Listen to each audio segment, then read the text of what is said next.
তো hello guys, welcome to my new blog. আজকে আমরা আমাদের এই যে এলাকার সুন্দর সুন্দর জায়গা, এসব জায়গা ঘুরবো এবং আপনাদেরকেও দেখাবো। তো গাইজ, আমরা যাওয়ার জন্য রেডি হয়ে গেছি। এই দুইটা সাইকেল এবং এই আর একটা সাইকেল নিয়ে আমরা তিনজন যাবো, আর কেউ নেই আমাদের সাথে।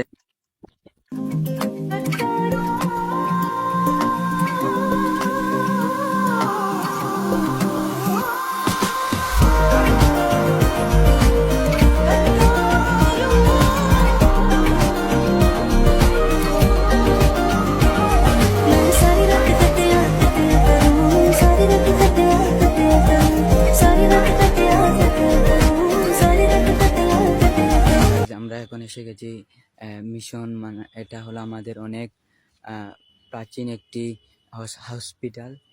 এখন দেখেন, এখানে এই দেখেন কত সুন্দর একটা খ্রিস্টানদের, এটা জানি কি, এটা আমি জানি না, কিন্তু এটা অনেক সুন্দর জায়গা দেখতে পাচ্ছেন। তো এখন আমরা এখান থেকে চলে যাব। তো গাইজ, আমরা এখন চলে এসেছি একবারে চা বাগানের ভিতরে। এখানে অনেক সুন্দর চা বাগান, তো দেখতে পাচ্ছেন এরা পোজ দিচ্ছে। এটা অনেক সুন্দর জায়গা, মনোরম আবহাওয়া। তো গাইজ, এটা অনেক সুন্দর গাইজ, আমরা এখন খুবই মজা করতে পারছি। এটা অনেক সুন্দর গাইজ, আগের জায়গা থেকে এটা অনেক সুন্দর।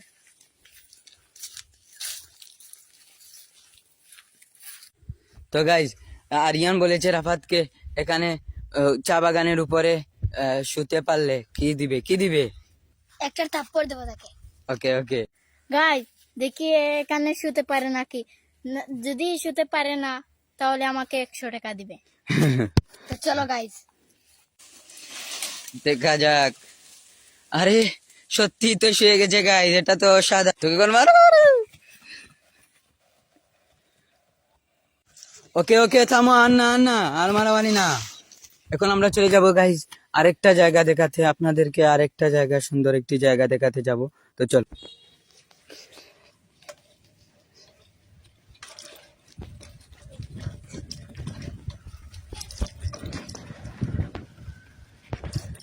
তো গাइस, यहाँ पर नल में से पानी निकल रहा है। তো এখানে আমরা এসে গেছি, এখানে দেখলাম অনেক সুন্দর পানি পড়ছে, এটা কি জানি না। এই দেখেন এখানে আরো কি আছে, তাদের এখান থেকে পানি ছাড়া হয় গাইস না ঘন্টা। গাইস, তো এখান থেকে আমরা পানি খাবো গাইস। তো গাইস, এটা হলো আমাদের এখানের আর একটি সুন্দর জায়গা। এটা হলো, এই দেখেন পুরো একটি পুরো কাশ্মীরের মতো লাগে এই জায়গা। এখানের নাম হলো পাহাড় টিল্লা। এটাকে পুরো কাশ্মীরের মতো দেখতে লাগে। যেহেতু এখানে বাচ্চারা খেলছে, এর বয়সে বড় হলেও তারা আমার কাছে বাচ্চা। তো অনেক সুন্দর লাগছে এই দৃশ্যটা, অনেক দেখুন। তো গাইজ, এই যে কাশ্মীরের মতো জায়গার অপোজিট সাইডে আছে হলিচড়া মহাশ্মশান।